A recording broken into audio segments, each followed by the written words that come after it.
VTV news પર સમાચારોમાં હું છું આપની સાથે વિની। આજથી ટેકાના ભાવે મગફળી ખરીદવાની શરૂઆત થશે।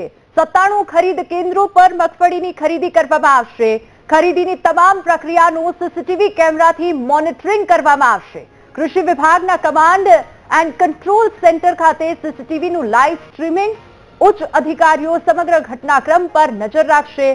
આ ઉપરાંત ક્લાસ 1 અથવા ક્લાસ 2 વર્ગના અધિકારી કેન્દ્ર પર હાજર કોઈ પણ ગેરરીતિ ન થાય તે માટે સરકારે કર્યો છે આ મોટો નિર્ણય। સોમવારે 300 ખરીદ કેન્દ્રો પર મગફળીની ખરીદી કરવામાં આવશે। મહત્વનું છે કે ટેકાના ભાવમાં આ વર્ષે નોંધપાત્ર વધારો કરવામાં આવ્યો છે। ગત વર્ષની સરખામણીએ આ વર્ષે મગફળીના ભાવમાં પ્રતિ ક્વિન્ટલ 480 રૂપિયાનો વધારો થયો છે। સરકારે આ વર્ષે ટેકાના ભાવે ખેડૂત દીઠ 125 મણ મગફળી ખરીદવાનું નક્કી કર્યું છે।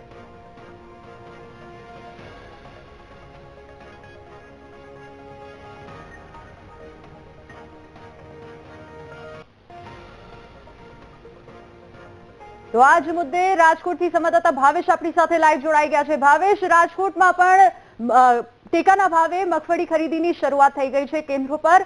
ત્યાં કેવો માહોલ છે? ખેડૂતોની પ્રતિક્રિયા કેવી આવી રહી છે? ખેડૂતો શું કહી રહ્યા છે?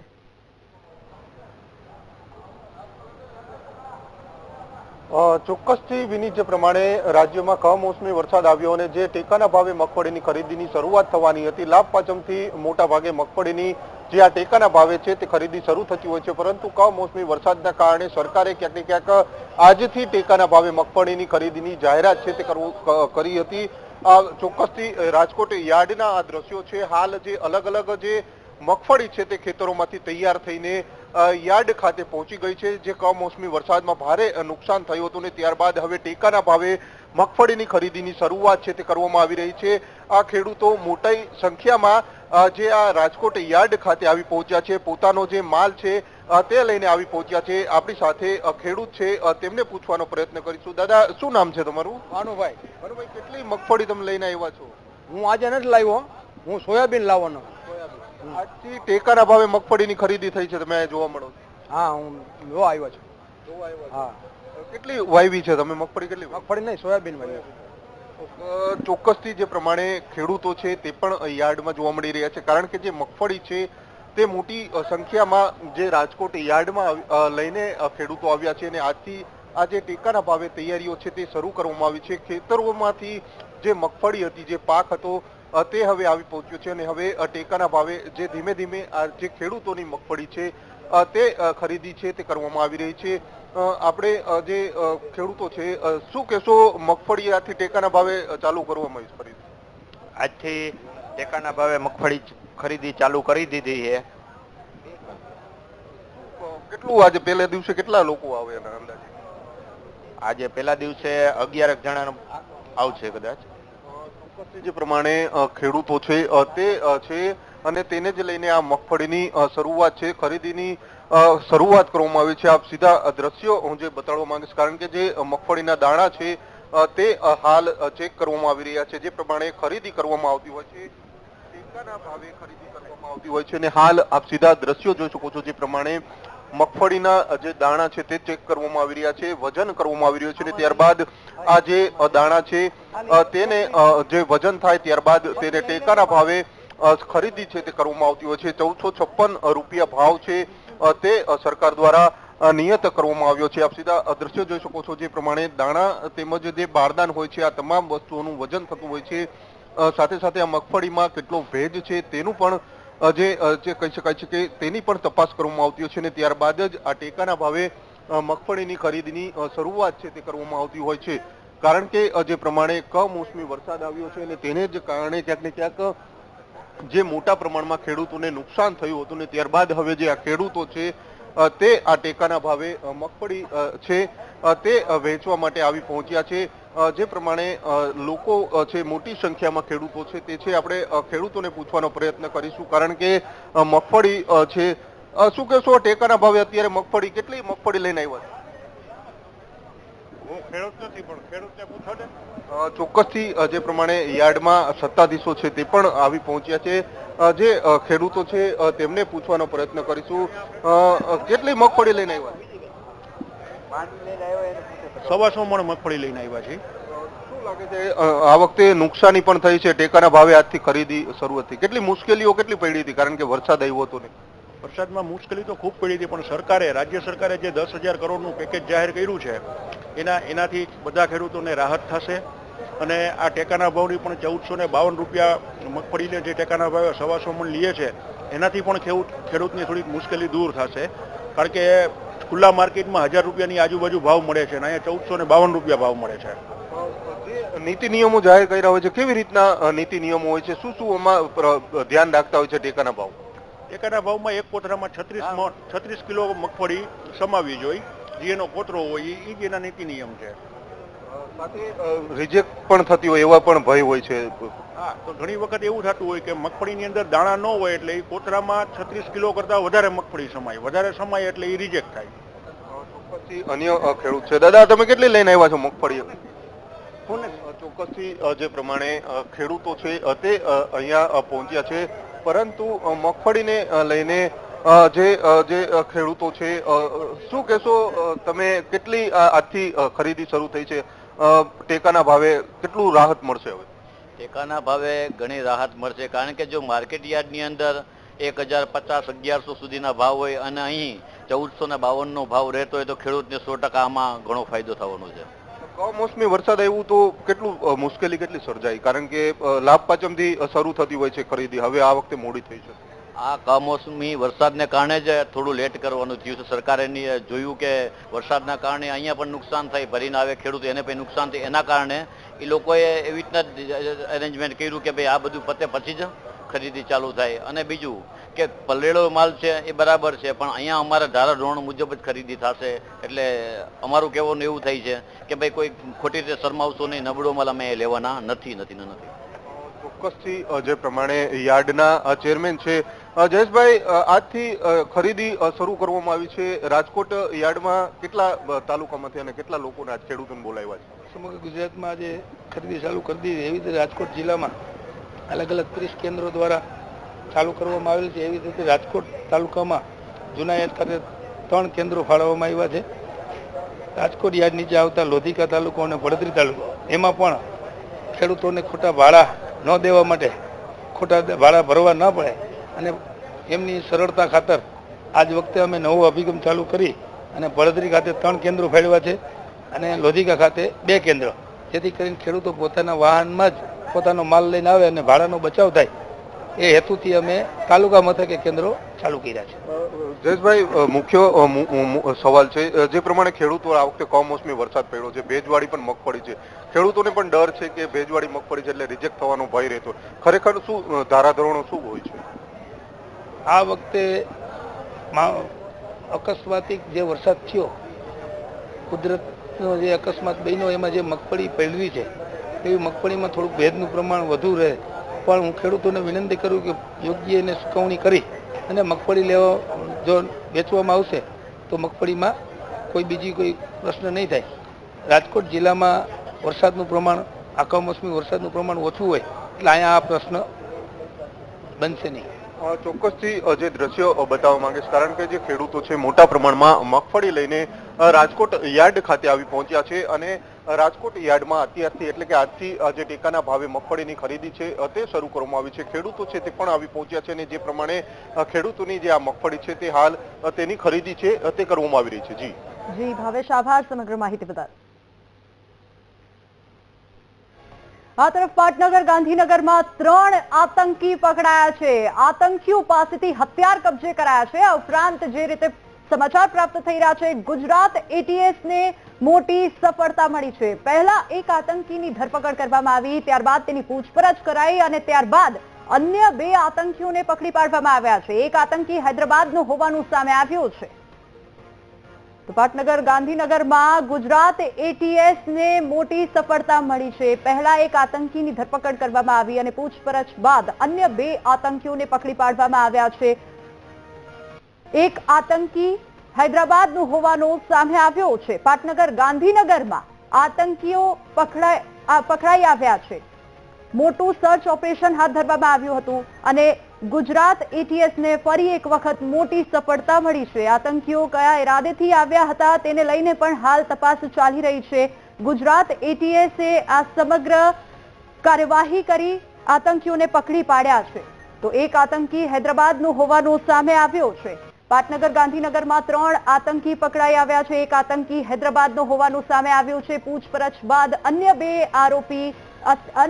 આતંકીઓ પકડી આવ્યા છે. પાટનગર ગાંધીનગરમાં ગુજરાત એટીએસને મોટી સફળતા મળી છે. આ મોટું સર્ચ ઓપરેશન તેઓએ ત્યાં હાથ ધર્યું હતું. પહેલા એક આતંકીની ધરપકડ કરવામાં આવી અને પૂછપરછ બાદ અન્ય 2 આતંકી પકડી આવ્યા છે. તો આતંકીઓ કયા મનસુબાથી ગુજરાતમાં આવ્યા હતા તેને લઈને પણ ગુજરાત એટીએસ એ તપાસ હાથ ધરી છે. આતંકીઓની પૂછપરછ હાલ ચાલી રહી છે કે આ લોકો કયા ઈરાદેથી અહીંયા આવ્યા હતા અને વધુ તપાસ એટીએસે હાથ ધરી.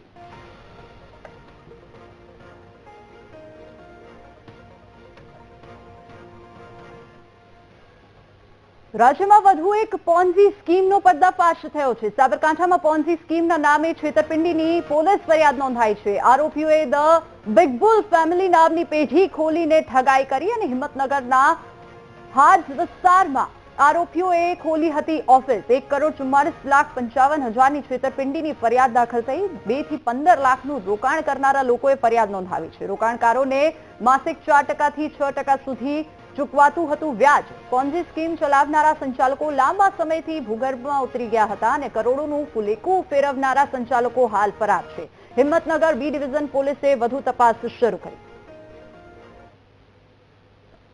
વધુ વિગતો સાથે સંવાદદાતા સંદીપ આપણી સાથે ફોનલાઈન પર જોડાઈ ગયા છે. સંદીપ, વધુ એક પોન્ઝી સ્કીમ ચલાવનારા સંચાલકો સામે આવ્યા છે, શું વધુ વિગતો? વિનીત, સાબરકાંઠા જિલ્લામાં દિન પ્રતિદિન પોન્ઝી સ્કીમનો મામલો છે તે સામે આવતો હશે ને પોન્ઝી સ્કીમના નામે કરોડોનું ફૂલેકું ફેરવનાર જે આરોપીઓ છે તે કરોડોનું કરી અને પલાયન થતા હોય છે. ત્યારે ગતરોજ સાબરકાંઠા જિલ્લામાં વધુ એક પોન્ઝી સ્કીમના નામે ધ બિગ બુલ ફેમિલી નામની પેઢી જે ખોલવામાં આવી હતી, જે હિંમતનગરના ભોજ વિસ્તારમાં ખોલવામાં આવી હતી અને જે રોકાણકારો છે તે રોકાણકારો પાસેથી 2 લાખથી 15 લાખ જેટલું રોકાણ કરાવી અને તે લોકોને માસિક 4 થી 6% જેટલું વ્યાજ આપતા હતા, જેને લઈને ઊંચા વ્યાજના લાલચમાં લોકોએ કરોડો રૂપિયા રોક્યા હતા. જેને લઈને ગતરોજ 1,44,55,000 થી વધુની ફરિયાદ છે તે નોંધાઈ છે. જેને લઈને 6 લોકો વિરુદ્ધ નામજોગ ફરિયાદ કરવામાં આવી છે. જેને લઈને સાબરકાંઠા જિલ્લાના જે જામરા ગામ છે, વિજાપુર તાલુકાના મહેસાણાના પણ જિલ્લાના લોકો છે અને ખાસ કરીને હિંમતનગર તાલુકાના કાંદડા ગામ છે, ત્યાં મનરસિંહ ભારતસિંહ નામના સરપંચ વિરુદ્ધ ફરિયાદ નોંધાઈ છે. એટલે કે 6 લોકો વિરુદ્ધ નામજોગ ફરિયાદ કરવામાં આવી છે. જેને લઈને તમામ 6 લોકો છે તે હાલ તો પલાયન થઈ ગયા છે અને સાબરકાંઠા જિલ્લા પોલીસ એ ડિવિઝન પોલીસમાં ફરિયાદ નોંધાવતા સમગ્ર મામલે હાલ તો ગરમાવો વ્યાપે છે ને દિન પ્રતિદિન પોન્ઝી સ્કીમના નામે લોકો કરોડોનું છેતરપિંડી કરતા જે લોભિયા લોકો છે, જે રોકાણમાં ઊંચા વ્યાજને લાલચમાં આવીને પોતાના જે પૈસા છે તે રોકતા હોય છે, જેને લઈને દિન પ્રતિદિન કરોડોનું ફૂલેકું ફેરવનાર અનેક લોકો નામે સામે આવે છે. ત્યારબાદ વધુ એક સ્કીમનો ફરિયાદ થતા સાબરકાંઠા જિલ્લામાં ખળભળાટ સર્જાયો છે. જેવી સંદીપ, આભાર સમગ્ર માહિતી બદલ.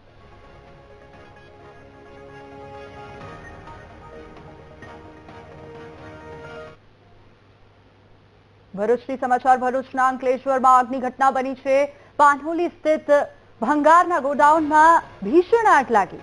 આગને પગલે દૂર દૂર સુધી ધુમાડો દેખાયો. ફાયર બ્રિગેડની ટીમનો આગને કાબૂમાં લેવામાં પ્રયાસો ચાલુ છે. તો ભરૂચથી આ સમાચાર પ્રાપ્ત થઈ રહ્યા છે. પાનહોલી સ્થિત ગોડાઉનમાં આગ લાગતા અફરાતફરી મચી ગઈ. દૂર દૂર સુધી ધુમાડાના ગોટે ગોટા જોવા મળ્યા. ફાયર બ્રિગેડનો આગને કાબૂમાં લેવાના પ્રયાસો પણ હાલ ચાલુ છે અને કોઈ જાનહાનિ છે કે નથી તેને લઈને કોઈ સમાચાર પ્રાપ્ત નથી થયા.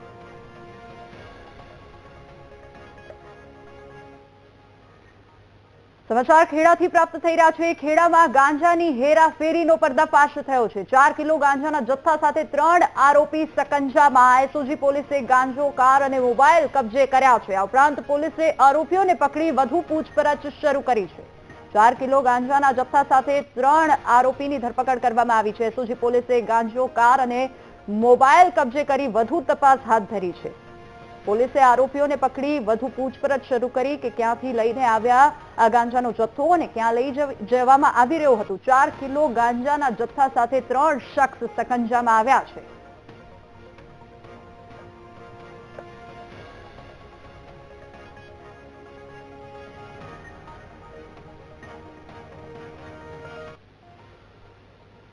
સમાચાર પંચમહાલથી પંચમહાલ જિલ્લાના કાલોલ તાલુકાની આંગણવાડી કેન્દ્રમાં સગર્ભા મહિલાઓ સાથે છેતરપિંડી થઈ છે. ભેજાબાજ શખ્સે શામળ દેવી ગામના 15 થી 17 લોકોના ખાતામાંથી રૂપિયા ટ્રાન્સફર કરાવી લીધા અને લાભાર્થી સગર્ભા મહિલાઓને અજાણ્યા નંબર પરથી ફોન આવે છે. સામેવાળી વ્યક્તિ સીએમ ઓફિસ ગાંધીનગરથી બોલું છું તેવી ઓળખ આપે છે અને ખોટા અધિકારીની ઓળખ આપીને સગર્ભા મહિલાઓને વિશ્વાસમાં લે છે. શખ્સે કહ્યું કે ડિલિવરી પછી મહિલાઓને મળનારા 12,500 રૂપિયાના લાભ મંજૂર થઈ ગયા છે. રૂપિયા ટ્રાન્સફર કરવાના હોવાથી લિંક મોકલું છું. વિશ્વાસમાં આવેલા લોકોએ લિંક ઓપન કરીને ઠગબાજને ઓટીપી નંબર આપી દીધો અને એટલી જ વારમાં બેંક ખાતામાંથી અલગ અલગ લોકોના લગભગ 30,000 રૂપિયા ટ્રાન્સફર થઈ ગયા. ભોગ બનનારાઓએ તપાસ કરતા જાણવા મળ્યું કે લાભાર્થીઓને કોઈ કોલ કરવામાં નથી આવતા. ભોગ બનનારા લોકોએ સાયબર ક્રાઇમમાં ફરિયાદ નોંધાવી છે અને ફરિયાદના આધારે પોલીસે તપાસ શરૂ કરી.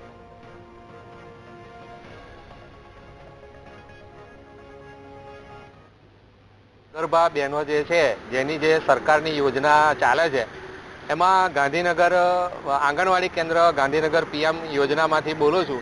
એમને એવું જણાવે છે કે તમારે સગર્ભા બહેનો જે છે એમાં તમારી 12,000 રૂપિયાની સહાય મંજૂર થઈ છે, તો તમે જે ગૂગલ પે વાપરો છો એમાં અમારે પૈસા નાખવાના છે, તો હું લિંક મોકલું છું. એ લિંકમાં તમે ક્લિક કરશો તો તમને પૈસા મળી જશે. તો પૈસા એના ઓટોમેટિકલી કપાઈ જાય છે. અમારા ગામમાં 10 થી 15 જણના આ રીતના બનાવ બન્યા છે. આંગણવાડી બહેનોમાંથી વાત કરું છું. એ રીતે ફોન કરી જે સગર્ભાના ધાત્રી બહેનો હોય છે તેમના ઉપર કોલ જતો હોય છે, જે ખરેખર ફ્રોડ હોય છે. અને એવું કહેવામાં આવે છે કે આંગણવાડી બહેનો બોલું છું તો તમારે આટલા પૈસા જમા કરાવવાના હોય છે, પણ વાસ્તવમાં એવું ખરેખર કોઈ જાતનો ફોન આઈસીડીએસ વિભાગમાંથી આવતો નથી. જો કોઈના પર પણ ફોન આવે તો તમે તાત્કાલિક આઈસીડીએસ વિભાગનો કોન્ટેક્ટ કરી શકો છો અને આગળ વિભાગમાં જાણ કર્યા વગર કોઈ પણ પ્રકારના પૈસા કપાવવા નહીં.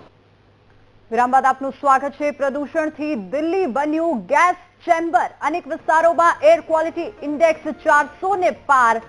અક્ષરધામમાં AQI 412, ઇન્ડિયા ગેટમાં AQI 381, લોધી રોડમાં AQI 377. ખરાબ હવાને કારણે લોકોને આંખોમાં બળતરા અને શ્વાસ લેવામાં તકલીફ પડી રહી છે. પ્રદૂષિત હવાને કારણે અનેક વિસ્તારોમાં વિઝિબિલિટી પણ ઘટી ગઈ છે. દિલ્હીમાં સતત વધતું પ્રદૂષણનું સ્તર લોકોના જીવ માટે જોખમી બની રહ્યું છે.